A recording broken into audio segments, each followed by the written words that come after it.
সরকার এই বছর না, সরকার গত বছরেই শুরু করেছে। গত বছর থেকে এই বছর, আমরা যেটা এই বছরে আলাপ করছি, কিছুক্ষণের মধ্যে এই বছরটা শেষ হবে। সরকার একেবারেই একেবারেই ভালো চালায়নি, ভালো চালাচ্ছে না এখন পর্যন্ত। এখন না, বেশ কয়েক এক মাস আগে থেকেই বলছি, নির্বাচনটা যদি ঠিকঠাক মতো সরকার করে দিয়ে দিয়ে মানে করে দিয়ে যেতে পারে, সেটুকু হলে আমরা সরকারকে মোটামুটি একটা পাস মার্ক দিতে চাই। কিন্তু সেই ব্যাপারেও যে সরকার খুব ভালো এগোচ্ছে, আমরা যেটা মনে করি না। এখনো আইন শৃঙ্খলার অবস্থা যথেষ্ট ভালো না। তো সেই বিবেচনায় আমি আসলে সরকারকে খুব ভালো কিছু বলে থাকি না। তবে সরকারকে একটা প্রশংসা আমরা নির্বাচনের ক্ষেত্রে করব।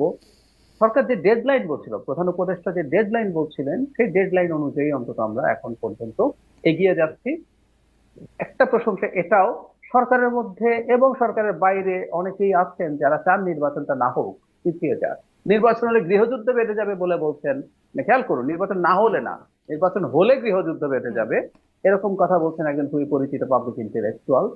এইসব প্রেক্ষাপটেও সরকার অন্তত এদিকে কোনো রকম ভ্রুক্ষেপ করছেন না। সরকার তার পরিকল্পনা নিয়ে আগাচ্ছে, নির্বাচন কমিশন সহ।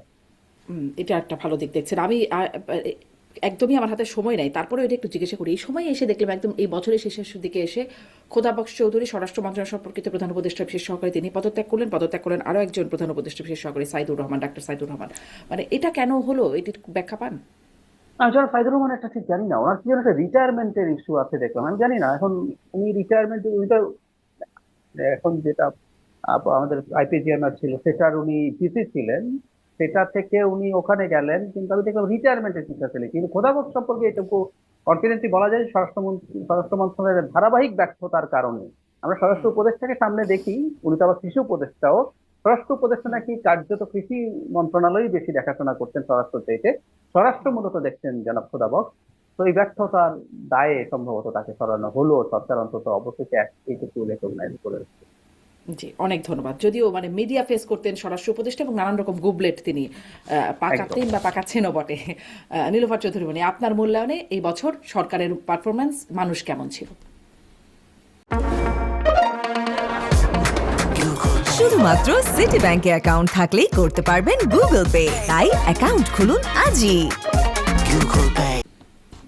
কে সরকারের? এই এক বছরে সরকারের পারফরমেন্স আপনি মার্কিংও করতে পারেন 10-এ, এই বছরে সরকারকে কত দেবেন, এবং আমরা সাধারণ মানুষ আর কি, সাধারণ মানুষ কেমন আছে? আপনি যদি নাম্বারিং করেন, নাম্বারিং করলে আমি সর্বোচ্চ 1-1.5 দিতে পারি সরকারের সফলতা। আর আপনি যদি মনে করেন যে কেমন ছিল ব্যর্থতা, আপনি বলেন আইন শৃঙ্খলা জঘন্যতর অবস্থা, অর্থনীতি জঘন্যতর অবস্থা, আপনার স্বাস্থ্য জঘন্যতর অবস্থা, আপনার বাজার ঘাট জঘন্যতর অবস্থা। তো একটা সরকার তো আপনার কি করে? একটা সরকার আপনার জীবনের নিরাপত্তা দেয়, সে ব্যর্থ হয়েছে। একটা সরকার আপনার অফিস অফিসিং বা আপনার কাজকর্মের নিরাপত্তা দেয়, সেখানে ব্যর্থ হয়েছে, সেখানে সিন্ডিকেটে ভরপুর। একটা সরকার আপনার চলাফেরার নিরাপত্তা দেয়, সেখানে সরকার ব্যর্থ হয়েছে। তাহলে আমি কিভাবে সরকারকে সফল বলতে পারি, আপনি বলেন? জি, একদমই স্পষ্ট। মানে তবে নাম্বারটা খুবই উল্লেখযোগ্য। 1 থেকে 1.5 নাম্বার দিয়েছেন নীলোফার চৌধুরী মনি। ডাক্তার জাহিদ কি কোনো নাম্বার দিবেন? না, আমি আরো বেশি দিতে চাই। আমি কত দেবো জানি না, আরো বেশি খানিকটা বেশি একটা কারণে দেবো। সেটা হচ্ছে যে এই প্রেক্ষাপটে এই সরকারটা কাজ করছে, এই প্রেক্ষাপটে আসলে দায়িত্ব পালন করা, কাজ করা খুব কঠিন।